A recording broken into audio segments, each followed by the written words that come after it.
بسم الله الرحمن الرحيم. الحمد لله رب العالمين، والصلاة والسلام على أشرف الأنبياء والمرسلين سيدنا ومولانا محمد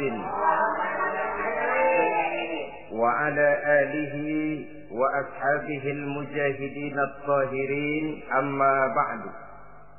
Bapak-bapak, ibu-ibu, saudara-saudara kaum muslimin rahimakumullah.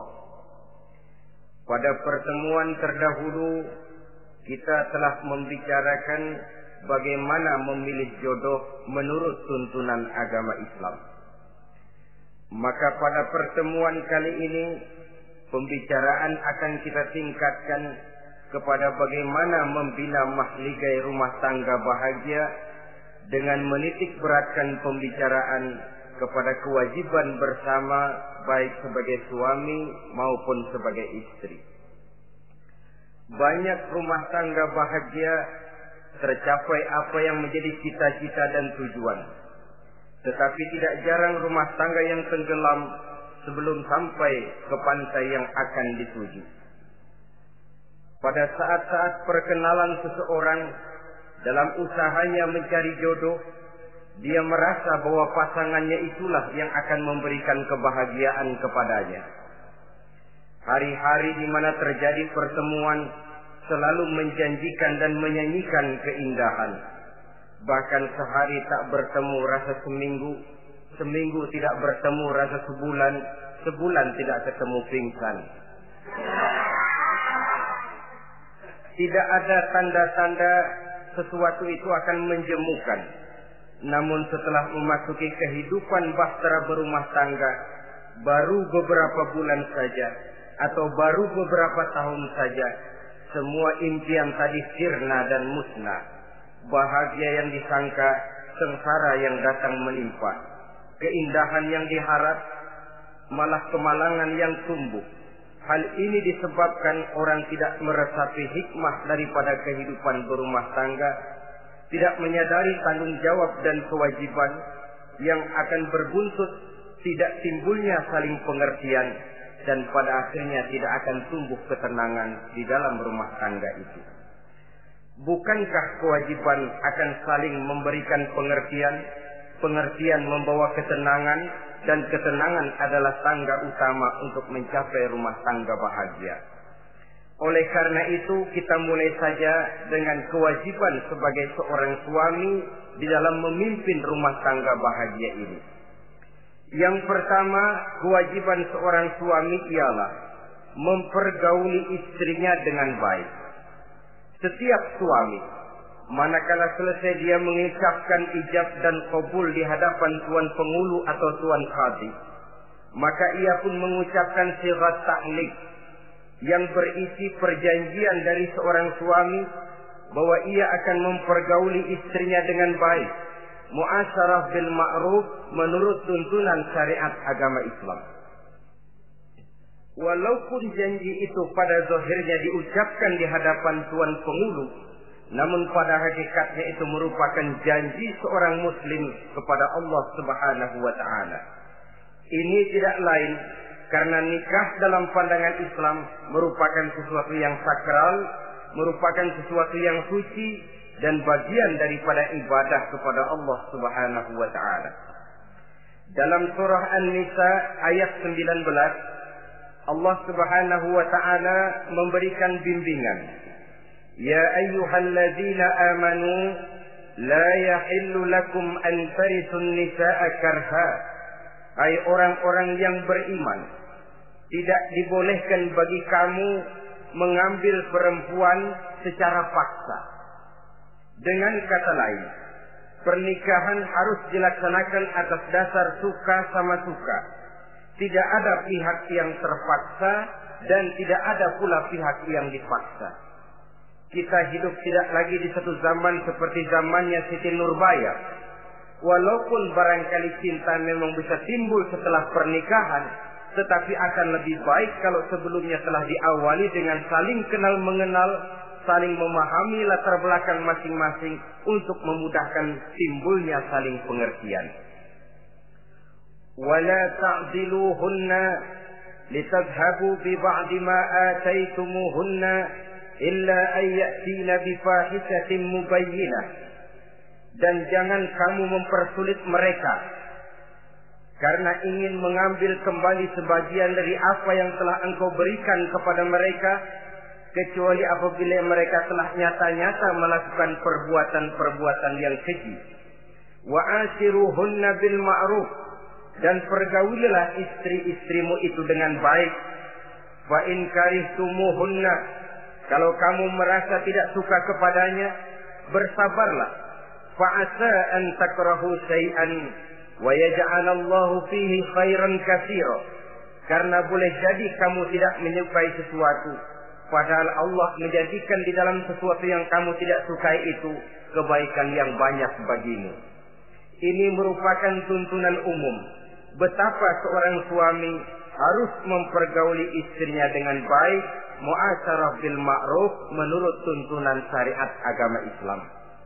Karena bagaimanapun hak milik seorang suami terhadap istrinya adalah milkul manfaat, milik untuk mengambil manfaat, bukan milkul mutlak seperti seorang memelihara budak umpamanya, yang bisa dihitam putihkan, bisa dijungkir balikan, bisa diperlakukan sekehendaknya. Itu bertentangan dengan tuntunan agama kita. Adalah kewajiban seorang suami mempergauli istrinya dengan baik. Kemudian yang kedua, seorang suami harus menaruh perhatian, menjaga kehormatan, dan bila perlu turut membantu dan menolong pekerjaan istrinya. Menaruh perhatian sampai kepada hal-hal yang kecil sehingga si istri merasa bahwa dia mendapat perhatian. Ada dia mengadu, ada tempat dia melarikan persoalan, ada tempat dia bercerita.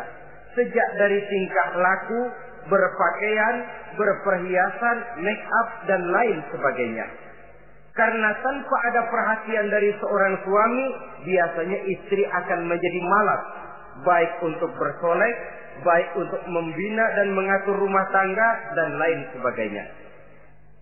Apalagi tidak berat lidah untuk memuji perbuatan baik yang dilakukan istrinya, dan tidak mencela secara langsung perbuatan-perbuatan salah yang dilakukan oleh istrinya. Dia bisa menegur secara bijaksana dan dewasa. Saudara-saudara kaum muslimin, seorang sahabat bernama Salman Al-Farisi mempunyai adik perempuan yang kawin dengan Abi Dzar Al-Ghifari. Satu hari Salman datang menengoki adik perempuan ini di rumahnya. Dilihatnya adiknya, rambutnya acak-acakan, pakaiannya kumuh, pendeknya nggak enak dilihat. Salman memberikan nasihat, kau bersoleklah sedikit supaya suamimu betah di rumah. Kata istrinya, untuk siapa saya bersolek? Ya tentu untuk siapa lagi kalau bukan untuk suamimu. Kata adiknya, percuma saja, suami saya jarang di rumah. Kemana? Di masjid terus. Salman mengadukan hal ini kepada baginda Rasul. Lalu baginda Rasul mengatakan, inna likulli syai'in haqqun, segala sesuatu ada haknya. Allah ada haknya untuk disembah, istri pun mempunyai hak untuk dipenuhi. Melalaikan salah satu hak berarti melakukan kezaliman. Di sini kita melihat fungsi, karena kurangnya perhatian Abi Dzar Al-Ghifari terhadap istrinya akan mengakibatkan kemalasan si istri untuk mendandani dirinya sendiri. Dengan mendapat perhatian, apalagi tidak berat lidah, maka kegairahan dalam kehidupan berumah tangga rasa-rasanya akan sangat mudah terwujud. Kalau suaminya bersolek, kalau istrinya bersolek, kata suaminya, kau memang pandai milih warna. Walaupun barangkali warnanya norak betul. Tapi kalau pada saat itu seorang suami jujur, kan akan timbul pertengkaran. Kadang-kadang istri bersolek, suami apa katanya? Lu sih dandan mangga dandan sama. Ini kan sudah tidak menghargai, tidak menaruh perhatian. Udah dah, dandan nggak dandan sama, gue kenyang melihatnya. Saudara hadirin yang saya muliakan, tidak menaruh perhatian. Sehingga si istri merasa tidak diperhatikan. Nah kalau sudah tidak diperhatikan, lihat saja. Jangankan dalam contoh seperti berumah tangga, apa saja. Seorang anak kalau sudah tidak merasa diperhatikan oleh orang tuanya, dia akan sewenang-wenang. Begitu juga seorang pegawai kalau sudah tidak merasa diperhatikan oleh atasannya, semaunya kerja. Pun seorang istri, kalau dia merasa sudah tidak diperhatikan oleh suaminya, akibatnya dia akan dandan semaunya, dia akan ngurus rumah tangga semaunya, dia akan memasak masakan semaunya. Nah kalau sudah semaunya begini, alamat tidak akan ada keharmonisan di dalam kehidupan rumah tangga itu sendiri. Suami yang baik sangat menaruh perhatian kepada istrinya, dari hal yang kecil sampai pun kepada yang sebesar-besarnya. Tapi tidak berarti nyeleneh. Apa itu nyeleneh? Menaruh perhatian bukan selalu mau ingin tahu. Jangan lantas suaminya yang beliin bedak, suaminya yang beliin. Itu nyeleneh namanya. Overacting. Terlalu berlebih-lebihan sampai kepada sesuatu yang tidak pada tempatnya. Di samping menaruh perhatian juga menjaga kehormatan. Dan bila ada waktu, dia turut membantu, menolong pekerjaan daripada istrinya. Bukankah seorang perempuan mau melakukan nikah dengan seorang laki-laki karena dia mendambakan hidup yang bahagia? Terus terang saja kan kadang-kadang istri kita ini lebih banyak borongan. Yang saya maksud borongan artinya ya sebagai istri ya dia, ya nyuci ya dia, ya masak ya dia, ya membersihkan rumah tangga ya dia. Istri borongan. Baiklah kalau barangkali memang kondisi ekonomi kita belum menunjang ke arah sana. Walaupun istri berkewajiban untuk taat kepada suami, tetapi adalah wajar suami pun tenggang rasa dan timbang-timbang. Rasulullah saja kadang-kadang dan tidak jarang menjahit bajunya sendiri, memperbaiki kasutnya sendiri. Artinya pada waktu yang terluang dan memang bisa dilakukan, jangan mengandalkan kepada istri. Dengan demikian istri merasa bahwa resiko membina rumah tangga adalah merupakan resiko bersama. Saudara-saudara, yang ketiga, seorang suami yang baik memperhatikan yaitu tidak mengeluarkan kata-kata yang kasar. Sebab apa? Perempuan adalah makhluk yang paling cepat tersinggung. Perasaannya sangat halus.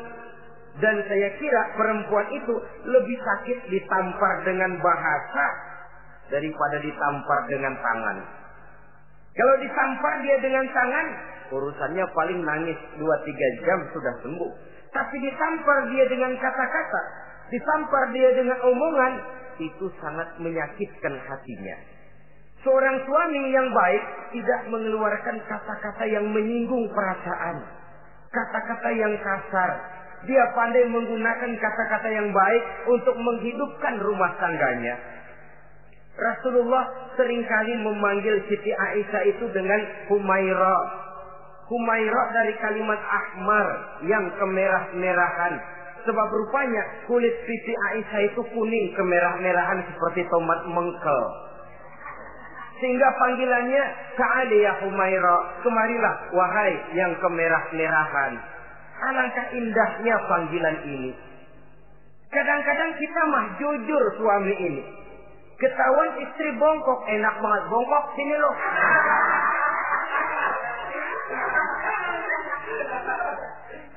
Jujur tapi nyakitin.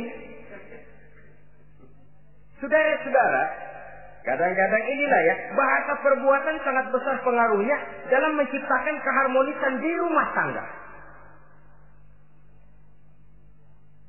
Pacaran mah manggilnya yang, mau kemana yang? Udah endah aja udah. Begitu berumah tangga masih indah kakanda. Punya anak satu, bapaknya anak-anak. Punya anak dua, bapak lo. Sudah 3 anaknya, bapak hilang eluh manggilnya. Panggilan ini mengalami pergeseran. Nah begitu juga suami. Ketika pacaran bukan main. Ketika baru melakukan akad nikah sedang honeymoon bulan madu, asik betul. Kemana-mana selalu bersama. Kondangan selalu bersama. Resepsi pergi bersama. Jalan bergandengan tangan. Istri sedikit terpeleset. Khawatir bukan main. Hati-hati yang.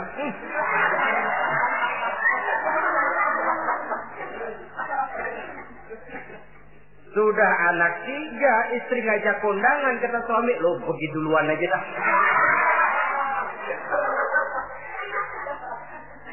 Pulang kondangan, istri laporan, bang saya kepleset. Emang lu mau mampus?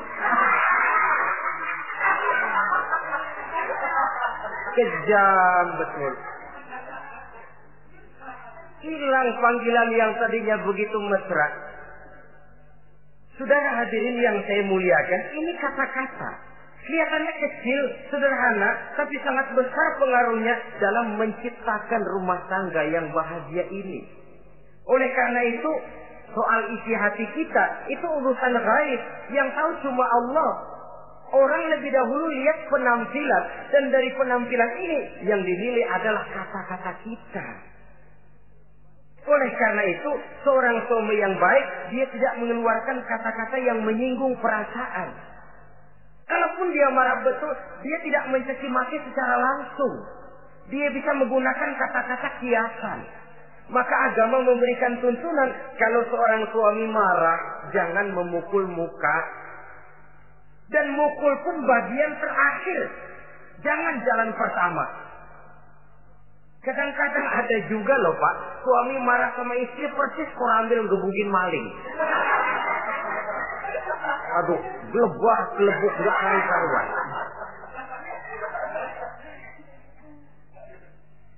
Jangan, kata agama, kalau kau memang ya melihat tingkah laku istrimu yang tidak enak, tegur dengan kata-kata lemah lembut. Lemah lembut tidak bisa, sedikit keras. Sedikit keras masih nekat, bentak. Bentak pun tidak bisa juga, pisah tempat tidur. Pisah tempat tidur masih tidak bisa juga, pukul. Jangan mukanya, bagian lain dari tubuh. Itu pun tujuannya bukan untuk menyakiti, tapi untuk mendidik. Saudara hadirin, misalnya istri tidak sholat, suami tampil, bu sholat. Mboknya malu sama tetangga kalau tidak sholat. Dengan lemah lembut masih tidak kena. Besok kencengan dikit ngomongnya.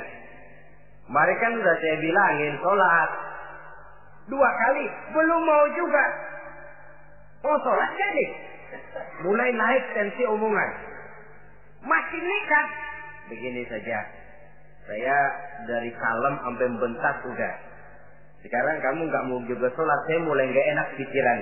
Mulai ntar malam kamu tidur kamar depan, saya kamar belakang. Pisah tempat tidur. Kadang-kadang kan nggak kuat emosi kalau sudah marah sama istri, ngebludak. Kalau istri diusir, udah pulang ke rumah moyangmu.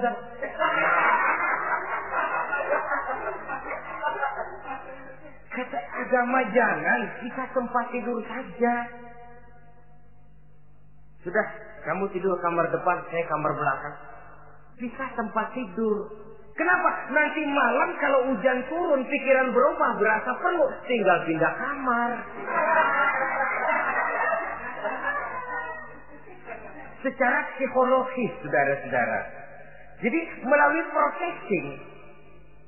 Oleh sebab itu, kata-kata sangat besar pengaruhnya di dalam membina kehidupan berumah tangga.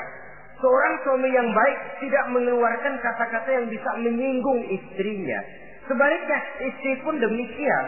Tidak mengeluarkan kata-kata yang bisa menyinggung perasaan suaminya. Sebab lebih dosa besar kata-kata suami istri yang menyinggung suaminya. Walaupun sama dosanya ya.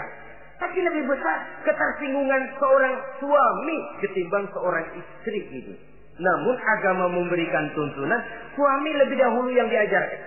Jangan mengeluarkan kata-kata yang bisa menyinggung perasaan. Baik itu menyangkut dandanan istri, caranya pakaian, caranya jalan, ataupun masakannya. Masakannya sekalipun tidak kita sukai, ya ndak usah. Misalnya sayur keasinan, begitu dicobain menteleng mata pelatat, melotot keasinan. Ndak usah lantas tolak pinggang, lu masak melotot ya. Ndak usah. Saudara hadirin yang saya muliakan, jadi itu dari segi masakan.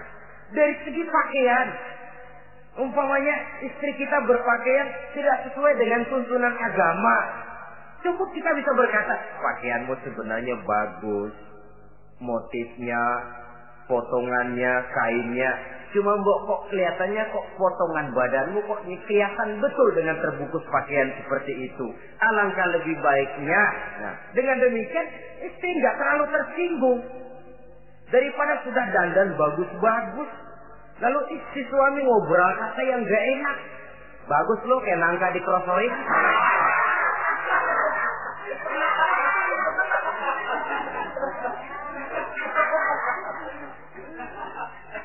Allahu Akbar. Istri tentu saja tersinggung. Atau dia pakai bedak berlebihan. Ya tentu dia pun begitu karena ingin ada kebanggaan. Suami jalan dengan dia merasa bangga. Tapi over. Bedaknya berlebihan, lipstiknya berlebihan. Suami usil, begitu mau berangkat ke undangan, istrinya keluar nanya, mau main topeng monyet di mana?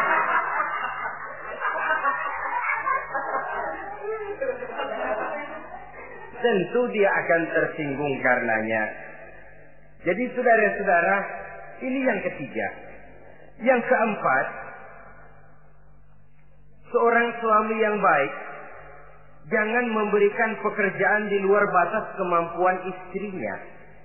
Loh, tugas istri itu nyaris 1 kali 24 jam. Seorang suami, bagaimanapun payah dia bekerja, pulang dia bisa istirahat, tidur malam dia bisa tidur dengan nyenyak. Tapi seorang istri, apalagi dia punya anak kecil, bayi misalnya, itu nyaris jam kerjanya 1 kali 24 jam. Sejak bangun tidur sampai tidur lagi, bahkan tidurnya pun selalu diusik oleh anaknya. Anaknya kalem, bapaknya ngusik.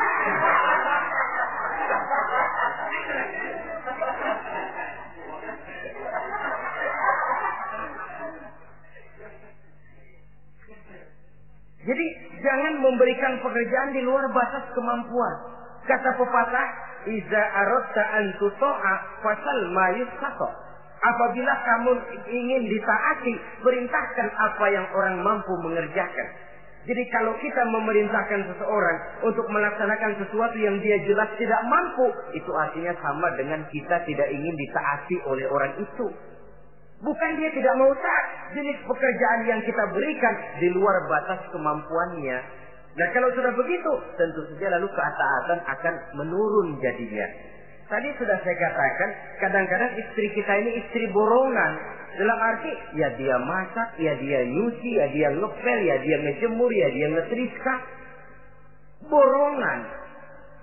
Terlalu berat tugasnya. Oleh karena itulah seorang suami yang baik, dia harus tenggang rasa, timbang diri, tidak memberikan pekerjaan yang di luar batas kemampuan daripada istrinya. Kalau tidak mampu karena merasa dimanjakan oleh istri suaminya, karena merasa dapat angin dimanjakan, mestinya mampu, lalu berpura-pura tidak mampu. Apalagi istrinya suaminya sedikit-sedikit mau menolong dia. Jadi posisi ini nanti bisa berbalik. Karena terlalu memanjakan istri bisa membludak. Akhirnya suami yang nyuci, suami yang neriska, istri tidur. Walaupun tentu saja tidak jelek, tetapi itu sudah overacting namanya. Saudara hadirin yang saya muliakan, itu yang keempat. Yang kelima, kewajiban seorang suami yang baik, ia mencukupkan belanja rumah tangga. Cukup itu relatif. Cukup menurut ukuran standar kemampuan kita. Sebab kemauan kita mungkin tidak terbatas. Tapi kemampuan kita yang terbatas. Kalau kemampuan ini bisa kita ukur dengan kemampuan, insya Allah kita cukup. Dan pernah saya katakan, orang kaya adalah orang yang hidupnya paling cukup. Salah kalau kita berkata orang kaya itu yang rumahnya gedung bertingkat. Tidak betul orang kaya itu yang mobilnya 5, yang gajinya jutaan, yang kebunnya lebar, yang pabriknya luas. Tidak. Orang kaya, orang yang hidupnya cukup. Orang miskin, orang yang selalu merasa kurang. Jadi kalau ingin jadi orang kaya, resepnya gampang sekali. Cukup dengan apa yang diberikan Allah, kita sudah kaya. Tapi kalau ingin miskin, maka bukalah mata selebar-lebarnya. Bagaimanapun banyak nikmat Allah diberikan kepada kita, tidak pernah ada rasa cukupnya. Dikala itu akan tertanam sifat kemiskinan dalam diri. Maka ukuran cukup ini yang relatif. Jadi kalau kita memang ekonomi menengah ke bawah, jangan ingin cukup seperti halnya ekonomi menengah ke atas. Nah, saudara-saudara, di samping belanja rumah tangga yang menyangkut makan, minum, pakaian dan sebagainya, bila ada kelebihan rezeki juga perhiasan untuk istri. Karena istri itu zinatul hayatid dunia, perhiasan hidup di dunia. Jangan lalu berat hati, kan suami yang peres keringat banting tulang pergi pagi pulang sore. Mestinya suami dulu dong cukupi pakaiannya. Betul. Kelihatannya memang begitu, tapi jangan lupa istri kita bagian daripada hidup kita. Baik dia dilihat orang, baik kita disebut orang.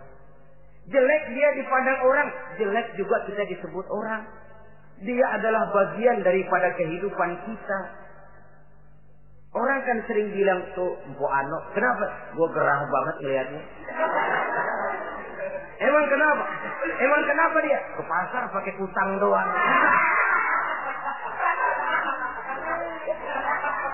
Kata temennya, terang aja dia kan binnya si Meun itu.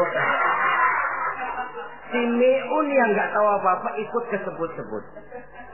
Istri adalah bagian daripada kehidupan kita. Zolim seorang suami, mentang-mentang dia merasa dia yang cari duit, lalu buat dirinya dia beli pakaian yang mahal-mahal. Istrinya cuma nggak karung doang dipakai. Istri adalah bagian daripada hidup kita. Baik dia dilihat orang, baik kita disebut orang. Jelek dia dilihat orang, akan jelek juga kita jadi pembicaraan orang. Ini tidak lain karena dia merupakan perhiasan bagi suami dan bagian daripada kehidupan seorang suami.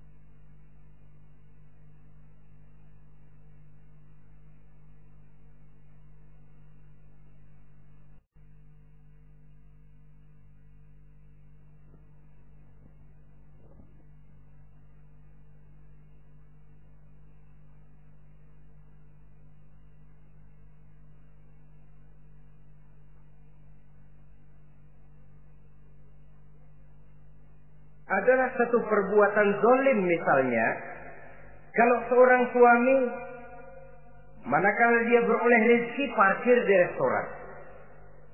Kalau tidak ada duit baru dia pulang ke rumah. Sementara dia enak makan makanan yang serba nikmat dan lezat di restoran yang serba ada, istrinya di rumah cukup kangkung saja sama toge. Adalah satu perbuatan yang zalim dan istri berhak menuntut karena itu memang merupakan haknya. Begitu besar nilai pahala memberikan nafkah ini sampai Nabi dalam hadis yang diriwayatkan oleh Imam Muslim dan Ahmad bersabda, dinarun anfaqtahu fi sabilillah wa dinarun anfaqtahu ala rukbatin, wa dinarun tasaddaqta ala miskin, wa dinarun anfaqtahu ala ahlika, a'zamuha ajran allazi anfaqtahu ala ahlika. Uang yang kamu belanjakan di jalan Allah, uang yang kamu belanjakan untuk membebaskan budak, uang yang kamu sedekahkan kepada orang miskin, dan uang yang kamu belanjakan untuk nafkah keluargamu, pahalanya itu lebih besar uang yang kamu belanjakan untuk nafkah keluargamu. Ya Allah. Jadi rupanya nilainya sedemikian besar. Saudara hadirin yang saya muliakan, ini kewajiban yang keempat. Yang kelima maksud saya. Yang keenam, kewajiban seorang suami, dia berusaha untuk meningkatkan pengetahuan daripada istrinya, membimbing. Sebab selain daripada berfungsi sebagai seorang suami, dia juga adalah guru daripada istrinya. Kalau dia tidak bisa membimbingnya secara langsung, setidaknya doronglah istrinya untuk ikut menghadiri pengajian, majelis-majelis taklim, bergaul dengan ustazah-ustazah, sehingga terdapatlah peningkatan pengetahuan. Paling kurang pergaulannya bertambah luas, cakrawala pandangannya juga tidak jadi sempit karenanya. Sebaliknya, peluang ini pun harus dimanfaatkan oleh istri dengan sebaik-baiknya, dengan niat yang ikhlas keluar dari rumah untuk mencari ilmu pengetahuan. Yang repot kadang-kadang dari rumah berangkat ngaji, sampai di pengajian suaminya diakur-akurin.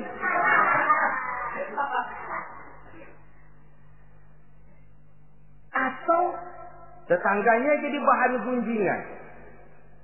Ngajinya cuma setengah jam, ngomongin orangnya sejam setengah. Ini malaikat bingung, kacau amat ya orang. Ini yang kadang-kadang menimbulkan hal-hal yang negatif. Padahal keluarnya dari majelis taklim, keluarnya dari pengajian. Tapi kalau di pengajian yang dilihat adalah gelang temennya, anting temennya, rantai temennya, lalu walaupun nggak tahu belaga, tahu baru dapat berita burung, katanya si Ano, oh iya anu.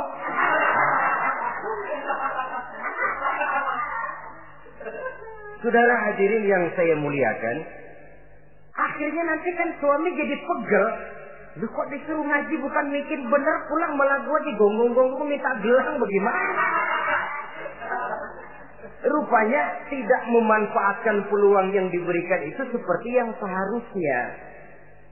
Jadi kalau memang seorang suami tidak bisa membimbing istrinya dalam arti meningkatkan ilmu pengetahuannya, doronglah dia, berikan kesempatan untuk menghadiri pengajian, majelis-majelis taklim yang akan lebih membuka nuansa pergaulan, lebih meluaskan pandangannya, dan ada refreshing. Nah, ini penting. Apakah kita suami ini pernah membayangkan bagaimana kalau kita 1 kali 24 jam mesti ada di rumah saja? Tiap hari menghadapi yang itu juga. Apa tidak timbul kejenuhan? Kalau kita begitu, apa istri kita juga tidak begitu? Karena itu sangat bijaksana kalau ada waktu luang, Boya ajaklah istri dan anak-anak makan di rumah makan. Kalau ada kelebihan rezeki loh ini ya. Tapi jangan maksa-maksa. Karena terlalu ingin lalu ngutang dulu sama temen. Itu juga nggak betul. Niatnya baik, cuma ngutangnya itu nanti yang jadi nggak betul. Ya, refreshing, relax, santai. Apa itu ke Taman Safari, apa itu ke Bogor. Supaya istri ini merasa ada selingan dalam hidup. Tidak jenuh, tidak monoton. So, kalau dia jenuh, akhirnya kan wah, ublek-ublek di depan dapur mulu.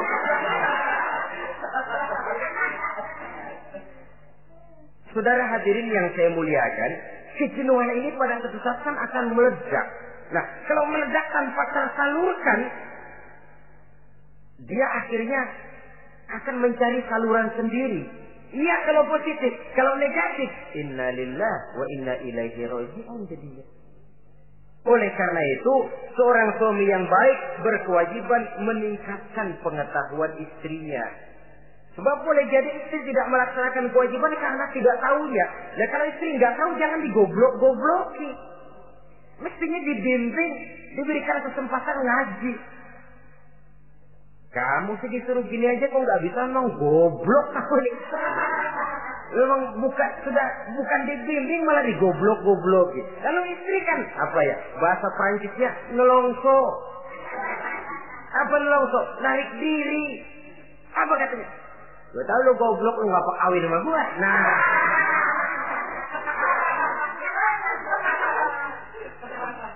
Atau pada kata yang lebih gak enak, gue digoblok-goblokin juga, dipakai juga. Nah.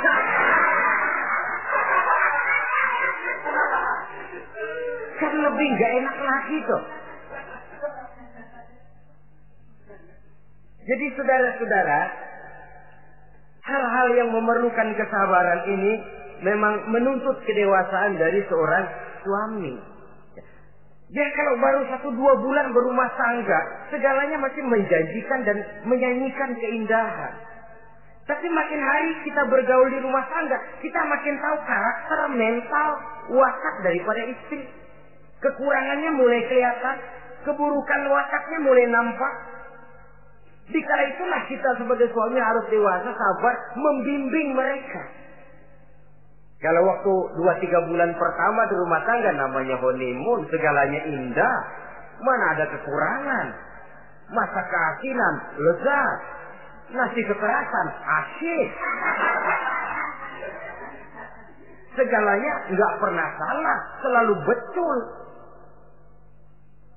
Suami, istri masa keasinan. Lihat si suami melotot makan, nanya, "Bang, sayur keasinan?" Enggak. Soal keasinan bagus. Keasinan masih bagus. Kenapa? Udah endah aja. Tapi mampukah ini bertahan? Ini yang jadi masalah, mempertahankan suasana kebaruan itu. Saudara hadirin yang saya muliakan, yang ketujuh, kewajiban suami ini, suami yang baik memberi kesempatan kepada istri untuk nengok, bersilaturahmi dengan orang tuanya, kerabatnya atau tetangganya. Walaupun nanti ya istri tidak boleh menggunakan ini secara salah. Karena apa? Karena orang tua dan mertua itu cuma istilah. Hakikatnya ya sama, yang mertua ya orang tua. Ya apalagi orang tua. Itu cuma satu istilah. Perbedaan istilah tidak harus menyebabkan kita berbeda sikap. Jangan kalau mertua yang datang, suami curiga. Kalau istri didorong-dorong, Babelu tuh datang. Babelu katanya. Lalu belum apa-apa sudah bersangka biasa Babelu. Biasa katanya. Nah, biasa ini sudah gak enak tuh.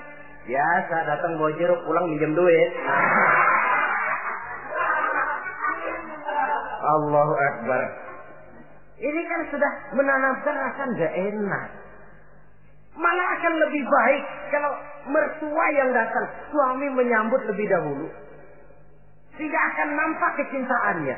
Tidak lagi membedakan antara mertua dengan orang tua, karena cuma sekedar istilah. Memberikan kesempatan. Dan seorang istri pun, walaupun akan ke rumah orang tuanya sendiri, izin suami itu wajib. Jangan merasa, saya kan mau ke rumah orang tua sendiri. Kepada orang tua kan ibadah, wajib, betul. Tapi setelah punya suami, ranking pertama suami. Bukankah saudara pernah dengar satu riwayat, seorang sahabat akan pergi jihad di jalan Allah, perang membela agama. Ketika akan berangkat, dia pesan sama istrinya, "Aku mau perang membela agama. Aku pesan, kalau aku belum pulang ke rumah, kau jangan keluar rumah." "Baik bang." Berangkatlah si suami dengan iringan doa istrinya. Nah, ini istri yang baik ya. Suami pergi kantor, istri doa. Di situ letak kerjasama. Suami buka warung, istri sembahyang duha. Di situ letak kerjasama. "Ya Allah," kata istri dalam doanya itu, "mudahkan rezeki suami saya. Kalau memang rezekinya masih di langit, turunin ya Allah. Kalau masih terpendam di perut bumi, keluarkan ya Allah. Kalau masih jauh, dekatkan ya Allah." Ikhlas melepas suami dengan iringan doa. Suami pun berusaha lapang terasa jalannya. Tapi kalau dari berangkat keluar rumah sudah dilepas oleh bemo. Tahu bemo? Moyo. Itu suami berangkat juga hatinya sudah kusut. Sudah tidak dilepas dengan doa. Lalu istri juga barangkali suaminya berangkat ngedumel. Ya, jangan dikasih rezeki dah Tuhan, tadi dikasih rezeki gak kawin lagi. Nah.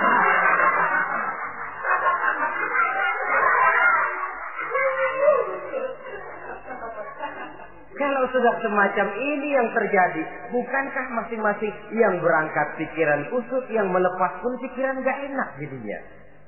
Di situ letak kerjasama. Saudara hadirin, setelah suaminya ini pergi, datang utusan dari orang tua si istri tadi. Assalamualaikum Bu. Waalaikumsalam. Ada apa? Orang tua ibu sakit keras, ibu diminta datang. Ya Allah, suami saya baru saja berangkat. Istri suami saya bilang kalau dia belum pulang perang, saya nggak boleh keluar dari rumah. Tolong sampaikan maaf saya kepada orang tua saya belum bisa datang karena suami saya pesan begitu. Pulang utusan ini. Besok balik lagi. Gimana? Aduh Bu, orang tua ibu makin parah. Kelihatannya nggak ada harapan datang dah sebelum menghembuskan nafas yang terakhir. Suami saya belum pulang. Saya nggak berani keluar rumah sebab begitu pesannya. Sudah, pulang saja. Saya ikut doa, mudah-mudahan orang tua cepat sembuh. Besoknya hari ketiga utusan ini datang lagi. Bagaimana? Sudah meninggal Bu. Barangkali sebelum dikubur ibu masih mau ketemu. Maaf saja. Bagaimanapun berat hati saya, suami saya belum pulang. Pesannya tadi begitu. Ini rupanya utusan kesel. Ini orang sama orang tua sendiri gini-gini amat. Lalu lapor kepada baginda Rasul. Apa jawab beliau? Baginda Rasul malah berkata, dosa orang tua yang meninggal ini sudah diampuni oleh Allah karena dia mempunyai anak perempuan yang begitu taat kepada suaminya.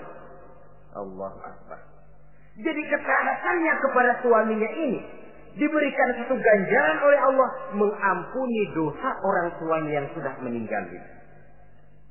Jadi jangan merasa mentang-mentang mau ke rumah orang tua sendiri selonong boy. Selonong boy, masa bodoh laki mau tahu nggak tahu, pokoknya gua ke rumah orang tua gua sendiri. Jangan lupa setelah berumah tangga, ranking urutan pertama suami, setelah itu barulah orang tua. Saudara hadirin yang saya muliakan, begitu juga istri yang baik mendapat izin dari suaminya. Bu, tolong ambilin uang di dompet. Sudah izin. Istri yang baik, dompetnya dibawain. Ini saja Bang, ambil sendiri. Nanti saya ambil 10.000, merasa kurang 20.000, lagi ambil saja sendirilah. Lain dengan istri yang nyelongcong, laki pergi mandi, dompet acak-acakan.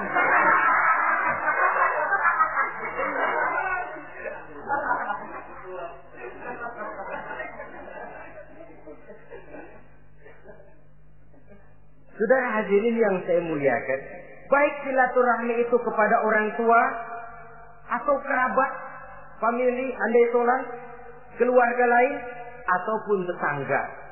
Tetangga itu perlu sepanjang dia menghasilkan nilai-nilai positif. Karena memang kita makhluk bermasyarakat. Yang tidak boleh kalau dengan bertetangga itu lalu menghasilkan hal-hal yang negatif. Saudara hadirin, yang ke-8, seorang suami yang baik wajib bersikap lapang dada dan sabar menghadapi kekurangan-kekurangan yang ada pada istrinya. Lapang dada dan sabar. Sebab memang membangun manusia itu lebih sulit dari membangun jembatan. Kalau memperbaiki jembatan mungkin seminggu 2 minggu selesai. Tapi memperbaiki watak seseorang memerlukan waktu lama. Prosesnya diperlukan kesabaran, sikap lapang dada dan sebagainya. Seorang suami harus bersikap lapang dada dan sabar menghadapi kekurangan-kekurangan yang ada pada istrinya. Dan kekurangan-kekurangan itu tidak lalu dia ceritakan kepada yang lain. Kan ada toh kadang-kadang suami kalau ngobrol sama temennya, kekurangan istrinya jadi topik diskusi. Ini gue payah banget dah. Lu nggak ada yang nanya istrinya dipayahin di mana-mana. Kayaknya nggak malu. Mengorek aib sendiri kan menepuk air di dulang, toh itu artinya. Kalau aib istri kita ceritakan di mana-mana, bukankah artinya kita juga menceritakan aib kita sendiri? Karena istri bagian daripada kehidupan kita. Sebagaimanapun seorang istri tidak wajar menceritakan aib dan kekurangan suaminya di mana-mana. Malah dia harus menutupi. Malah kelemahan-kelemahan dan kekurangan suaminya harus dia jaga. Dia tetap bangga. Di mata saya suami saya adalah Arjuna yang tidak punya kekurangan apa-apa. Kalaupun orang bawakan berita, tidak betul itu. Walaupun hatinya panas, tapi dia masih bisa menunjukkan wajah yang sejuk, senyum dalam hati yang panas. Sebab saudara-saudara, apabila kita tidak punya filter, ini kadang-kadang kita mau tenang, kita bisa dibakar oleh yang lain. Tapi kalau ada filter, kita bisa menyaring, boya masa iya.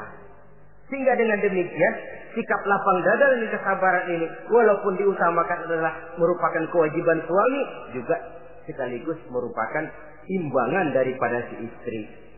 Nah, kemudian yang ke-9, seorang suami wajib berpenampilan bersih dan rapi di hadapan istrinya. Dia tanpa anggun. Anggun ini lalu menimbulkan wibawa. Nah, dari wibawa lahir rasa hormat. Tapi kalau suami di depan istrinya kelihatan butut, rebek, jelek, belek,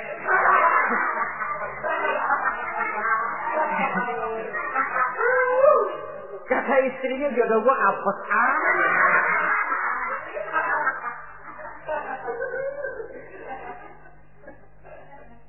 tidak akan timbul kewibawaan. Nah, kalau sudah tidak timbul wibawa, dia bagaimana si istri itu akan merasa dia wajib taat kepada suami.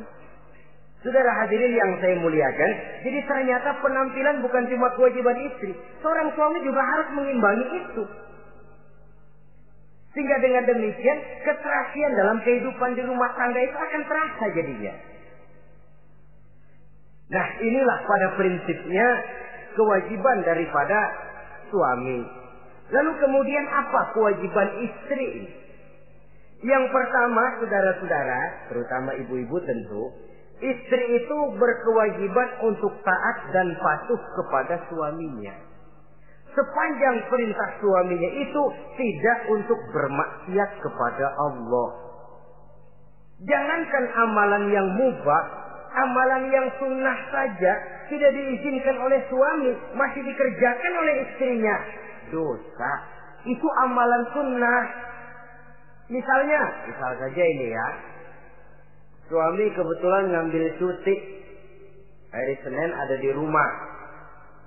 Begitu malam Senin, kata si istri, "Bang, besok kan hari Senin, saya mau puasa sunnah." Karena istrinya santri, biasa puasa Senin Kemis.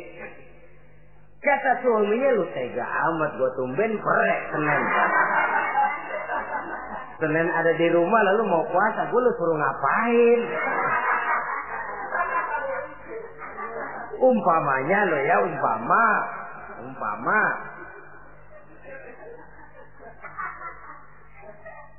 Lalu tanpa izin si suami, istri puasa juga, puasa sunnah. Bukan saja tidak mendapat pahala, malah dosa hukumnya. Ini amalan sunnah. Apalagi tibang pergi arisan. Apalagi tibang pergi tetangga. Amalan sunnah tidak mendapat izin daripada si suami, dosa untuk dikerjakan. Dengan pertimbangan tadi, ya tumben cuti hari Senin. Istri dadakan puasa, lah suami nganggur total.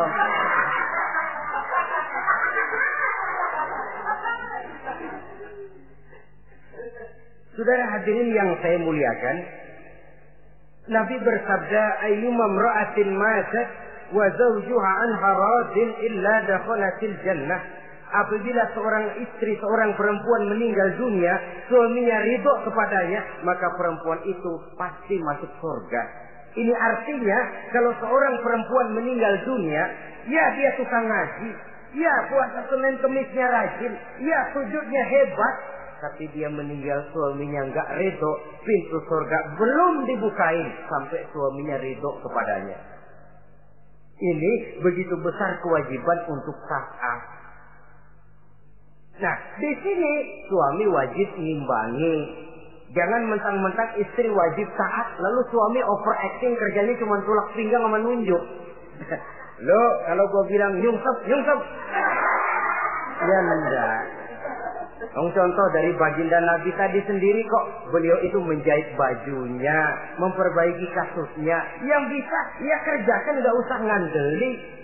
Saudara hadirin, yang kedua, seorang istri berkewajiban untuk memperlihatkan budi pekerti yang baik kepada suaminya. Nah, budi pekerti itu yang baik yang bagaimana? Yang diisyaratkan oleh Nabi. Apa kata beliau? Khairun nisa, perempuan yang baik ialah man sarratka iza absorta, yaitu yang mengembirakan kamu apabila kamu memandang kepadanya. Satu, ini termasuk budi pekerti yang baik. Apabila dipandang oleh suaminya, dia pandai menyenangkan, menggembirakan hati suaminya. Jadi tolong ibu-ibu, jadilah istri yang siap pakai. Nah itu tuh, itu istilahnya, anytime already standby.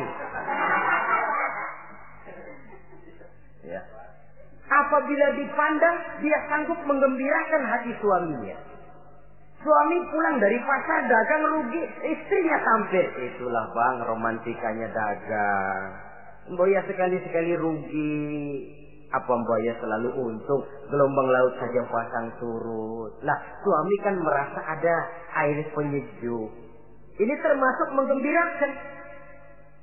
Jangan suami sudah pulang dari pasar rugi, wiko panjang, ngos-ngosan sampai rumah istri ke hama. Lasar lu laki goblok. Dagang pakai rugi.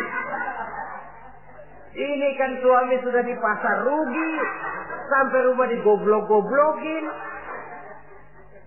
Nah itu nanti ya efeknya, suami itu kalau sudah istri nggak menyenangkan hatinya di rumah, si suami itu kena penyakit yang istilah sekarang ini penyakit broken home. Nah penyakit nggak betah di rumah. Mestinya dia kumpul di rumah, landadakan di pos ansik ya kongkok. Sampai subuh lagi, sampai subuh. Sampai subuh. Saudara hadirin yang saya muliakan, pandai menggembirakan, menjadi penghibur. Usaha suami gagal, dagangnya rugi, gairahnya bekerja menurun. Di saat itu istri tampil jadi pengimbang yang baik. Sehingga dengan demikian istri suami lalu merasa ada sedikit air penyejuk. Apabila dipandang, dia pandai menyenangkan hati suaminya. Bagus kalau seorang istri pada saat ada suaminya di rumah dia berdandan, dan suaminya tidak ada di rumah dia apa adanya. Dan keliru besar, sebab dandannya seorang istri dengan niat untuk menyenangkan hati suaminya merupakan ibadah. Saudara hadirin, ciri yang kedua dari budi pekerti yang baik seorang istri itu apa? Wa tuti'aka iza amarta. Kalau diperintah, dia taat kepadamu. Diperintah, dia taat sepanjang perintah itu tidak untuk bermaksiat kepada Allah. Yang ketiga lagi cirinya, watahfazu ghibataka fi nafsiha wa malika. Dia dapat menjaga diri baik pada waktu kamu tidak ada, baik menjaga dirinya sendiri ataupun menjaga hartamu. Tidak menggunakan kesempitan di dalam kesempitan. Ini ciri dari budi pekerti. Yang ketiga, sekarang kewajiban seorang istri dapat mengatur rumah tangga dengan baik dan rapi. Mengatur rumah tangga itu kan tidak perlu biaya yang mahal-mahal. Asal ditempatkan pada tempat yang serasi, komposisi warna yang cocok, tidak perlu perhiasan yang mewah-mewah. Orang lalu terkesan, rumahnya ini sejuk ya. Kenapa? Tata ruangannya kok enak dilihat, apik. Enggak karena mentang-mentang semua kepengen dilihat orang, semua ditaruh di ruang tamu. Sampai tempayan piring naik ke ruang tamu semua. Walaupun mahal, tapi kalau tidak pada tempatnya kan orang lalu, ini kok terlalu amat ya. Dapat menata. Dan menata ini tentu karena pergaulan. Saudara hadirin yang saya muliakan, sehingga dengan demikian ada suasana kebetahan.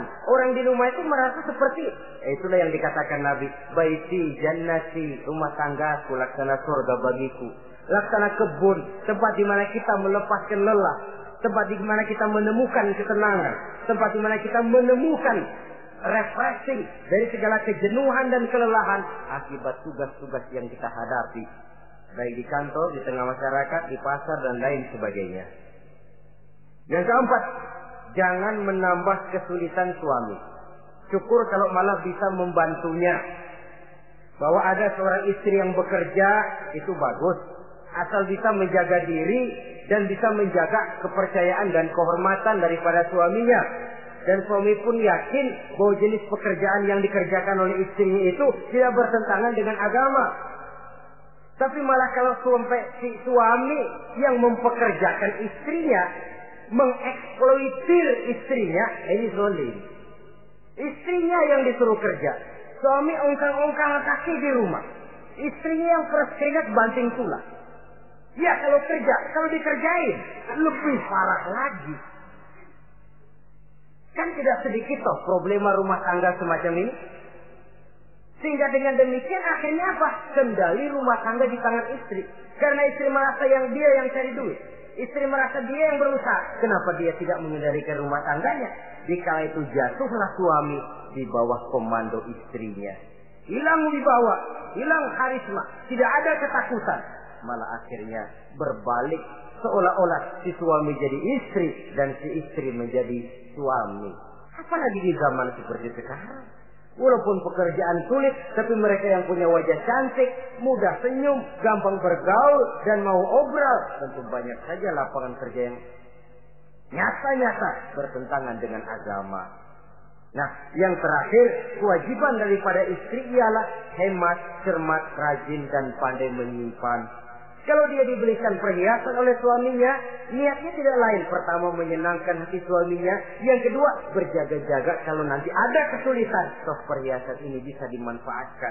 Tidak untuk show, tidak untuk sombong-sombongan, tidak untuk hebat-hebatan, tapi dua hal yang jadi pilihan utama tadi. Dengan sikap hemat, cermat, rajin, dan pandai ini, menyimpan, memanfaatkan, dan menggunakan, maka nilai ekonomi di rumah tangga insya Allah akan mengalami stabilnya. Dengan demikian saudara-saudara, secara sepintas kewajiban suami dan istri sudah kita bicarakan. Dengan saling melaksanakan kewajiban akan timbul saling pengertian, dari pengertian akan timbul ketenangan, dari ketenangan insya Allah akan terwujud rumah tangga yang bahagia. Insya Allah nanti pembicaraan akan kita lanjutkan yang mengenai kewajiban bersama dan kewajiban orang tua terhadap anak-anaknya. Mudah-mudahan ini bermanfaat. Terima kasih atas perhatian saudara. Mohon maaf atas segala kekurangan. Usikum wa nafsi bitaqwallah. Wassalamualaikum warahmatullahi wabarakatuh.